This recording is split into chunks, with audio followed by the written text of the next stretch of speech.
18. It's day 2, season 4. I just hit 100 over at twitch.tv/Trainsworth. I want to talk to you about the changes that Blizzard made to leveling, itemization, the end game, and kind of my opinion on all of those topics from playing every season so far, as you can see right above my head. First off, the leveling experience. Mine may be a little skewed because I only play Barbarian, but it starts off a little slow.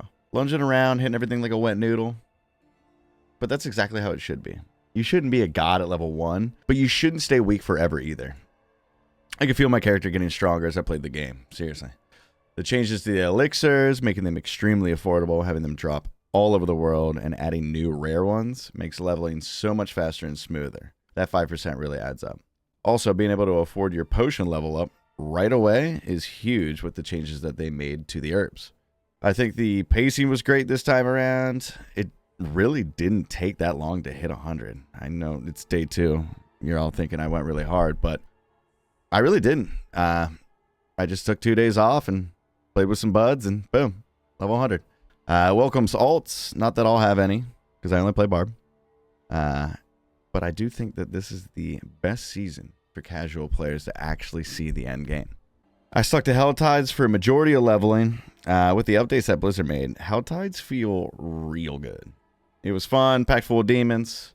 Felt like I was actually in hell, providing me with the materials to upgrade my gear for, I genuinely feel like what will be a long time. Like, I have so many materials.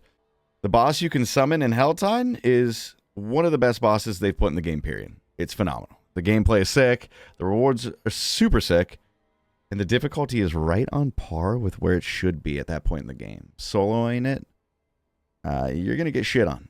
But with it being an open world, you'll rarely actually be alone in this encounter. You're going to get hundreds of cinders, which are going to get you a bunch of chests to open, which provides a boatload of experience and a ton of legendaries and materials.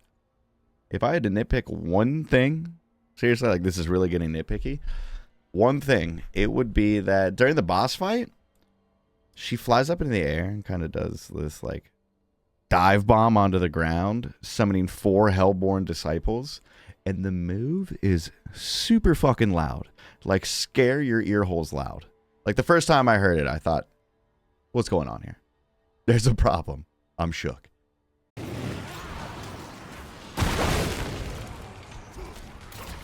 If there's only one complaint about Helltide, and it's that, I'm smiling.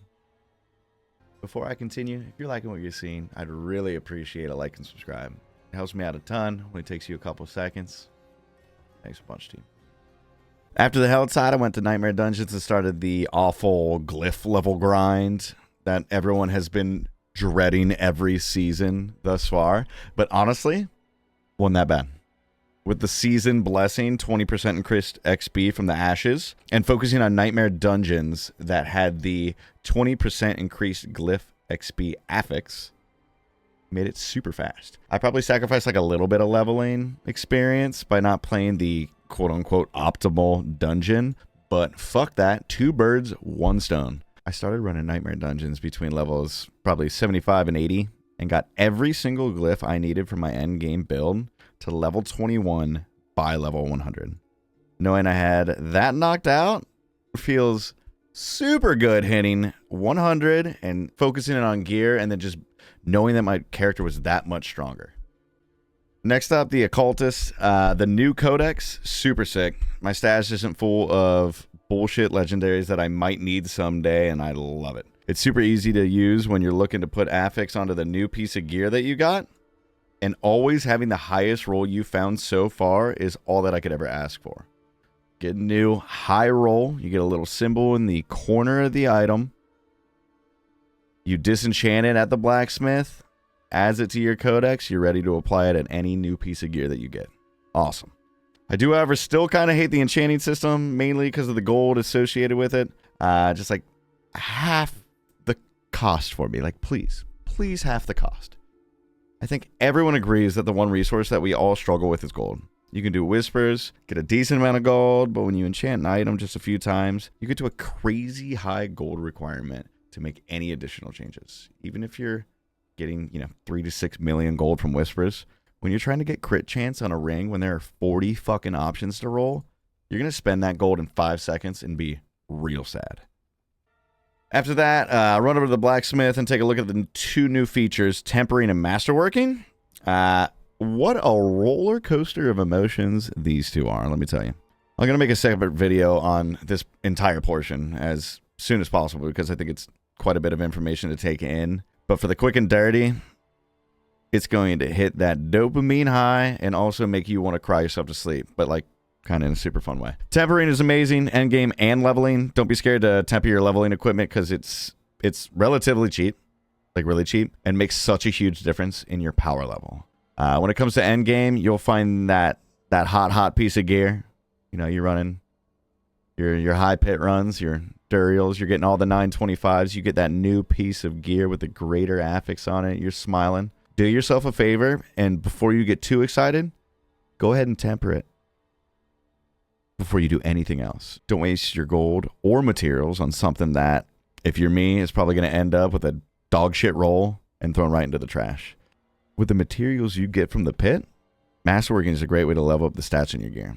Honestly, solid upgrade system. Speaking of the pit, it's one of the newer endgame additions this season. If you're familiar with the greater rifts from like Diablo 3, it's basically that with an updated look. I just hit 100 a day and started to push them, but I kind of wanted to get this video out as soon as possible. But for what I've played so far, honestly, pretty good. Blizzard has said that they're going to get insanely difficult the higher tier you get into. They also added the tormented Uber bosses, which is level 200 versions of the Uber bosses available. You got Duriel, Andy, Varshawn, you get it. That being said, since I've always been a barbarian, it'll be nice to see some of the boss mechanics for once. In all seriousness, these apparently pack a punch, and it'll be great to be rewarded for killing these bosses. Overall, very solid changes. A leap in the right direction, honestly. Not even mad that there isn't a theme with Season 4. I just wanted one of the franchises I've loved for so long not to suck a stadium of dicks. Not saying it's perfect, because it isn't. But man, oh man, is it playable. Thanks for watching. Come hang out on YouTube or at twitch.tv/Strangerith. I'm live every Tuesday, Thursday, and Sunday evening, and would love to see your beautiful faces. Take it easy out there. Stay smiling. Ew.